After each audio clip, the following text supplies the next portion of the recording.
Have you ever had that time where you asked someone to make a thumbnail for you, but they said, "No, I have a life, get out of here, loser"? Yeah, so today we're going to be using a substitute background, which is just the Larris review sign, not the episode next to it, but I am going to now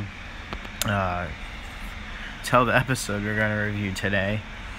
Also, welcome back, episode 3, let's go. I told you I would keep doing these, whether you like them or not. So today we're going to be reviewing MacLarry and the Stinky Cheese Battle. This is an episode I watched yesterday with Link, and I am going to tell you the gist, the plot, and my personal opinions on some of the scenes. And I'm actually going to give the overall rating in the end. So let's get started. Now, if we start with the opening, in the opening scene, Scooter appears and teaches Larry how to play bagpipes, and Bob comes out asking them, "Oh, what's going on?" That they need to start the show. Larry received this letter from a child named Scott Mitchell, his friend, and the letter said that his friends Justin and Sam like to play soccer. He likes to play the piano. He says that he's not good at soccer and that his friends tease him about it. So basically, Scott gets bullied for not liking certain things. So this is when the episode actually starts. Scooter is going to tell a story all about a Scottish cucumber. Now, I think of a Scottish cucumber. Now, I'm not sure why they did specifically a Scottish cucumber, probably just because Scooter taught the story, but this already going into the story, it sounds like a good idea because Scott, got bullied, and a good lesson is to teach someone to they may not have to like doing a certain hobby, but they have to at least appreciate someone else for liking that hobby that they don't like. So now we go, the narrator begins telling, the normal VeggieTales narrator, and there's two friends, Chog Norris and Pompous Maximus. Mr. Lunt plays Pompous Maximus, and as they grew older, they went from playing with each other and then pranking each other, and then suddenly it got out of control, and their kingdom soon became divided, starting a prank feud and destroying the bridge connected to them. So yeah, they ended up destroying each other's properties and stuff. This obviously begins telling the example of, not liking certain hobbies, so, we'll just trash the stuff you like to do, which is not okay. And, now we go years later into this, and outside of a Roman camp, Chog leads a group of barbarians. These barbarians are, by the way, called the Barbarians, and they're gonna intend to prank the Romans for just for fun, because his friend kept pranking him, and he just thought it would be funny to prank some Romans, and it's not. So yeah, he tried pranking, however it failed after 8 attempts because he's not a good troller. And MacLarry suggests bringing an invention he made to help prank the Romans, and Chog doesn't like it because he thinks that God wouldn't like it, and that it's not very friendly of Chog, because it would just make people not like him. And the barbarians, anyways, they still launch an attack at the Roman camp, capturing the Romans and forcing them to have bad haircuts, which is not even a good prank. That's very sad, very unpal. And and Chog ends up encouraging MacLarry to give one of the Romans a bad haircut. Though when MacLarry walks towards the Roman with a razor, he trips and the razor starts flying through the air, cutting through the hair of Mac Bob, played by Bob.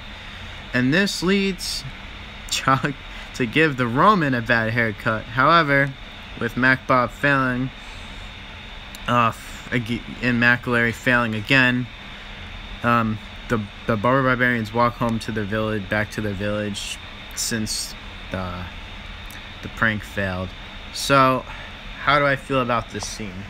Well, I like how they made Mac Bob make a mistake, and you know, I don't know if it was like a sort of karma in a way, but I think I thought it would teach Mac Bob a good lesson. Well, no, well, yeah, and same thing with MacLarry. Like, MacLarry really got the karma because he was the one who decided to go with Chog's idea, even though that was not the correct way to do so.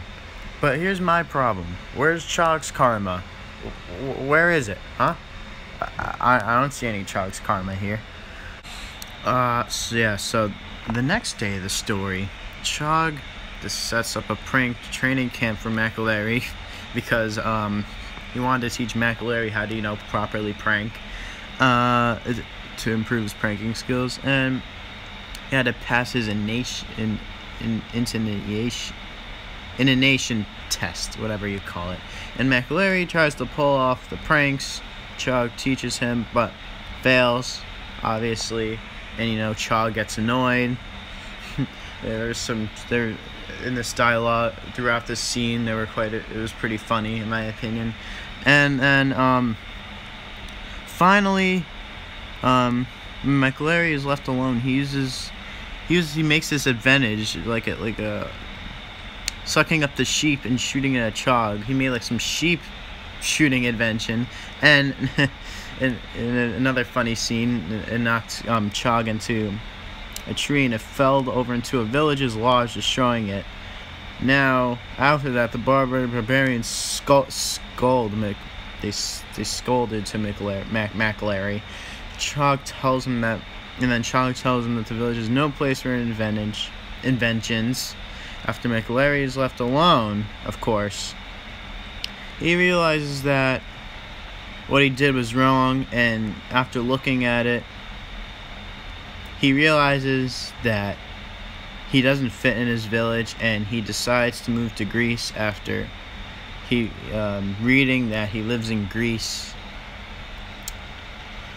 Oh, and then, MacLarry, overall, MacLarry, I feel it felt pretty bad for him. He had to leave his village, but maybe he was right. He had to go to Greece, and this is when he goes to Greece here. Now, well, next day, a group of turnips are traveling in a wagon through the forest. They were thinking about, what would they want to do with their future? And then the driver of the wagon spots a sign listing that a reward is offered for the capture of the barbarians. And then, as MacLarry is traveling to Greece, he overhears the turnips talking to the barbarians. The turnips stop their wagon and walk over to MacLarry, kidnapping him and bringing him to Rome. So yeah, MacLarry, while on his way to Greece, kidnapped and brought to Rome, possibly for some revenge things happening. And then, I think the points and the examples have been told very well so far. Episode's been pretty entertaining throughout so far, and the included funny scenes or well needed, and I think that it's good to touch on an important topic. Well, not really an important topic, but like an important history topic. No, important topic. Oh, Larris. An important topic, and keep it funny and positive at the same time. This is why I love this show. Because, sure, they'll teach something serious, but they make it funny and entertaining and positive throughout, so you can learn in a positive way. Oh yeah, now we go, once he's captured by Rome,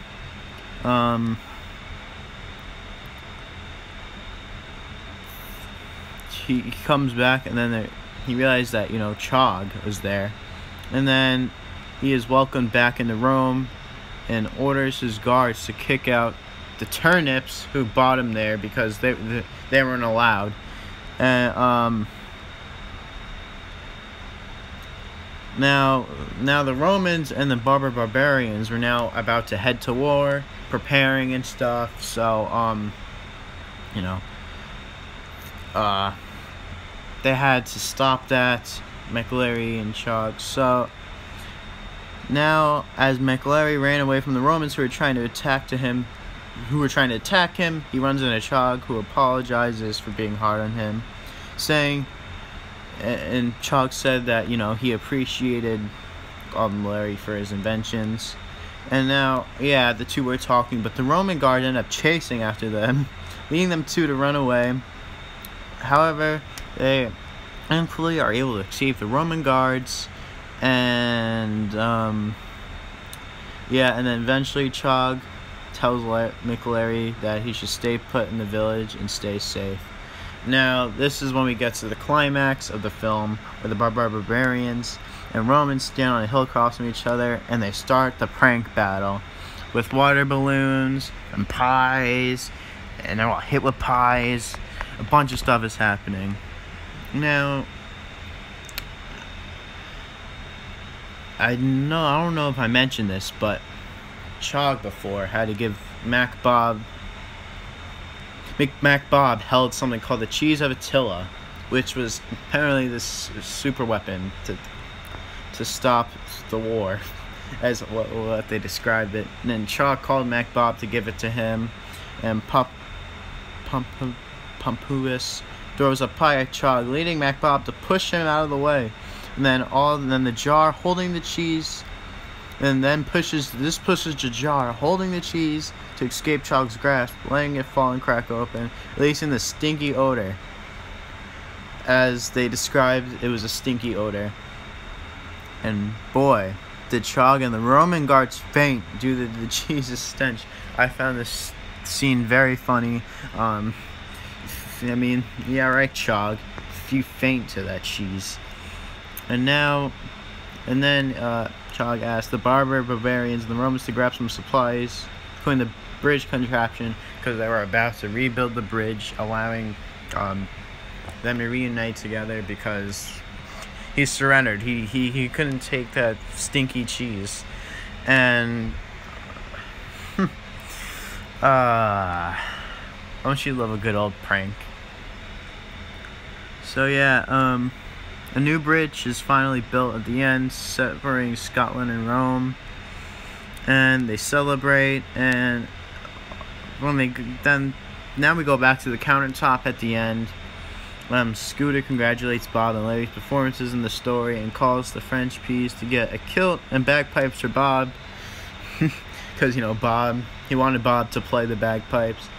And the three of them played bagpipes together, and they recap the story and moral and how we can get along when we appreciate each other's differences. And then Larry calls on the What We Have Learned song to play. However, Scooter wanted to interrupt to sing. The three of them should have necessary instruments to play. And then they sing the song together in the bagpipes. And I might as well bring up Corey's Bible verse, and since that's very important. For just as each as us has one body with many members, and these members do not have all the same function, so in Christ we, though many, from one body, and each member belongs to all the others. We have different gifts according to the grace given of each of us. Romans 12.4 6a. And then the episode pretty much ended. Now, my overall review on this episode. I thought the story, I mean, there were a couple, I still have a couple of things, I have a couple of things to say about this that are not so on my side.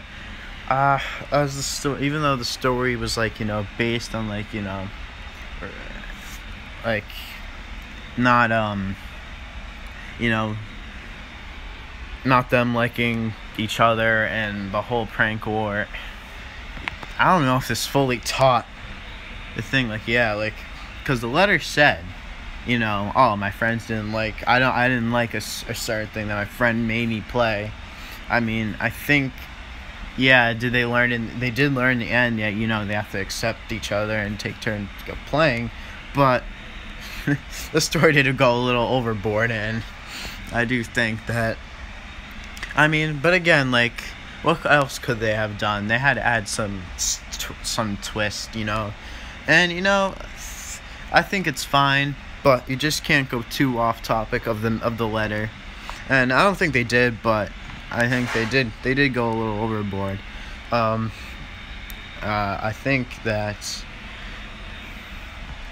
I thought the character names were pretty funny. I actually thought at first it was MacLarry and McBob, but I later learned that in the episode, I eventually learned that, oh, it was pronounced MacBob and MacLarry. So, I mean, that makes the episode less funny for me, because I thought McBob and MacLarry were funny because they would be McDonald's characters. No, I'm just kidding. That doesn't affect the funniness at all. I thought the episode was pretty funny, with MacLarry throwing the pie at Chog. The prank war, it was overall funny. I think they kept the humor. I thought the humor was on point. And even though this episode was directed by Mike Naraki, it was a pretty solid episode, considering his history with writing stuff. And I think pretty good episode. Solid 8 out of 10. Not too many negatives to give here. Anyways, thank you for watching my review, and I will see you in the next video. Bye, guys.